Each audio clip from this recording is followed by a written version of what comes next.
I think there's a couple different ways you could look at it. And people who haven't bought into this narrative or haven't fully grasped what the problem is, they look at something like the price of Bitcoin and say, well, that must obviously be a bubble, because I've seen what bubbles look like before. Whenever anything goes up and to the right in a parabolic kind of rise, I know that's a bubble. I've seen this movie play out before. But, there are kind of two very logical explanations that you've covered in this exact talk, which is one, if you look at the US dollar, the government is essentially doing every single thing that they can to debase that value, right? So you could almost look at it as the Bitcoin or the US dollar is hyperinflating relative to Bitcoin. Then you could also look at it from the perspective of there's this, totally unique monetary network. And what you're actually looking at is an adoption curve, right? Of people adopting Bitcoin, and it becomes more and more valuable the more and more people adopt it. So you've got this very unique view of a kind of a macro strategist, but also as a technologist at heart. When you look at something like what the price of Bitcoin is doing right now, what is the fundamental input that's driving that? I think that everybody's got the most important lesson is think for yourself and think really hard. If you lived your entire life in the United States and the last 30 years, you had no monetary network and you had the money supply expanding at 6%, then every model that you had was formed with those two assumptions. If I introduce a new thing, a monetary network, let's call that Godzilla, right? Or a monetary fire, that's one new thing. If I then expand the money supply by 24% instead of 7%, that's a second new thing. These are two new ideas, and if you didn't take them into account before, then your models are based upon history, and the history becomes irrelevant. When you say it's a bubble, it's just another excuse to not think, I think. It's just a knee-jerk reaction. For example, if you go and you chart the US dollar against the peso in Argentina, it looks the same as Bitcoin. Right, so if your definition is up to the right as a bubble, well, then the US dollar is a bubble in Argentina. If you chart the US dollar in Zimbabwe and Venezuela, it also looks like a bubble. So if you're going to take that position, does that mean you're going to dump the US dollar? Would you trade back into the Venezuelan bolivar or the Argentine peso or the Zimbabwe currency for the same reason? And the answer is no. It's obvious to you, but are you ethnocentric? If you can put yourself in the position of another country or another frame of reference, expand your worldview, then you see there are two reasons something goes up. One is it's being artificially squeezed up in a bubble. Another is there's just a rational flow of capital from a weak asset to a strong asset. And you got to ask yourself the question, are you invested in the weak asset, and is it going to the strong asset or not? I think what you see here with Bitcoin is what you see is the flow of capital from weak assets to strong assets. And go look at the price of Bitcoin in Lebanon, right, where the currency crashed 90% or so over a year. You'll see that. Now ask yourself the question, should you buy the Lebanese currency? Then look at the price of dollars in Lebanese currency. It's the same thing, right? So if you're actually a long-term currency trader, and if you've seen a currency weaken substantially, then I think you've got a better framework for understanding what's going on here.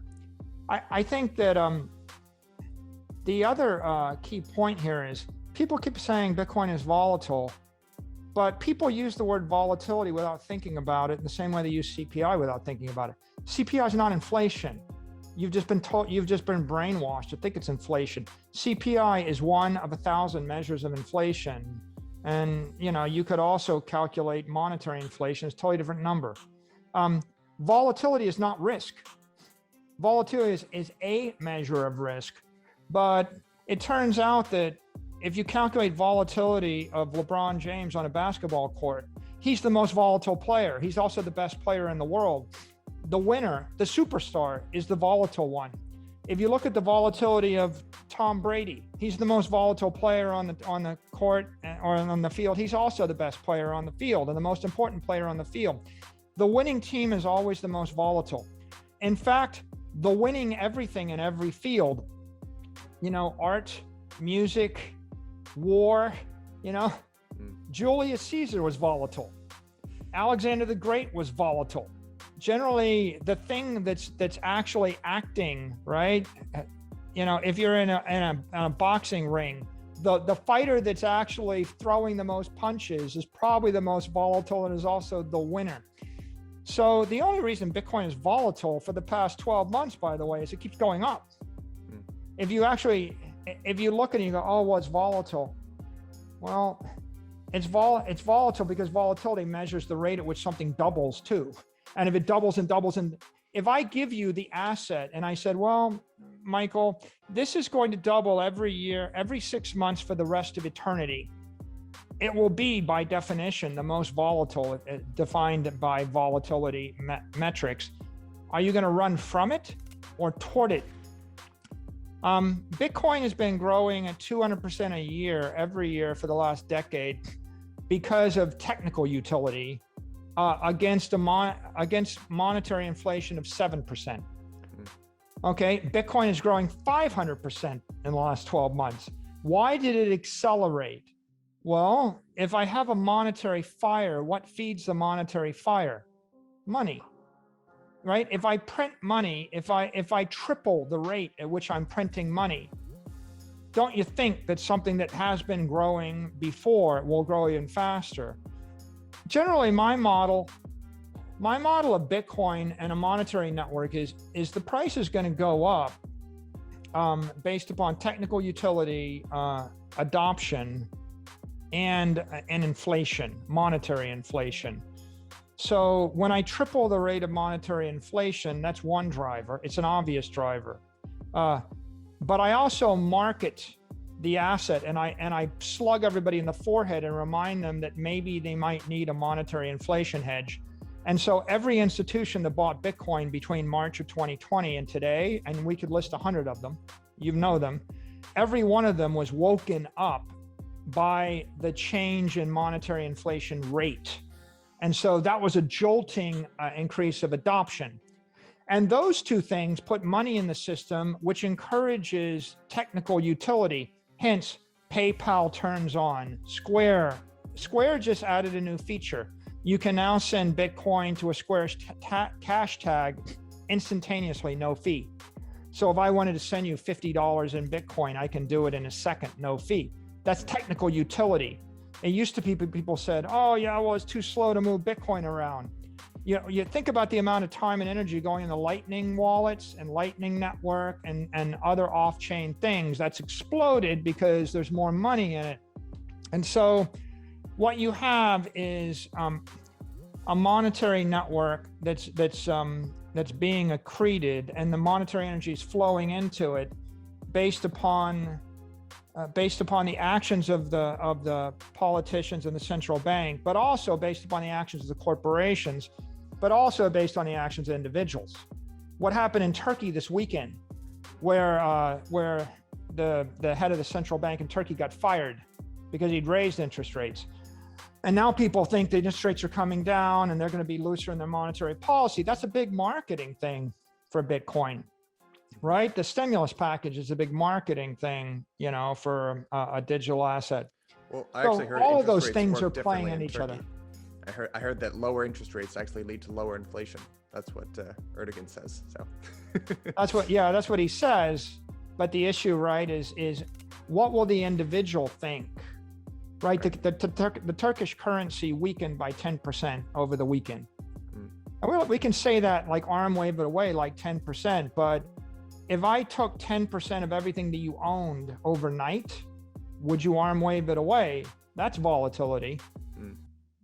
Yeah. So there aren't that many solutions to the problem, right? I mean, what are your solutions if you're a Turkish citizen? If you had the equivalent of $10,000 in Turkish lira, what are your solutions?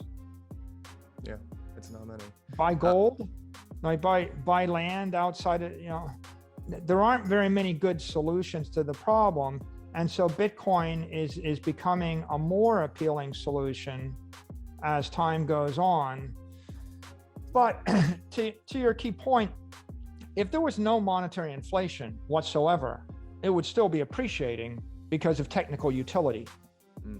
Because there's value to be able to move a block of digital gold at the speed of light.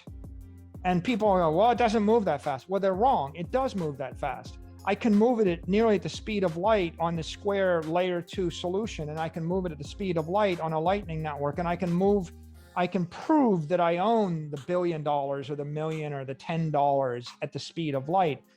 And so the ability to move money with no counterparty risk or minimal counterparty risk and on a programmable protocol, that has utility that would cause it to grow in any event. And so one can think that there's no reason why Bitcoin shouldn't expand to flip gold and then to replace negative yielding sovereign debt and then to replace money markets and savings accounts and cash accounts.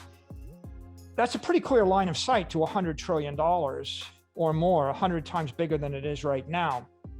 And when it gets there, because it's a deflationary asset, you can't make any more of it, it should still accrete in value at the rate that the cyber economy grows in productivity, right? That's basic Austrian economics. If the overall cyber economy and all the companies that are relying upon digital gold as their base layer, if those companies are growing 5%, then the Bitcoin will grow at 5% even after it's fully adopted by everybody on Earth, right? It's always going to be a better deal than the underlying savings account that yields nothing and pays you in a currency which is debasing it at 7% a year.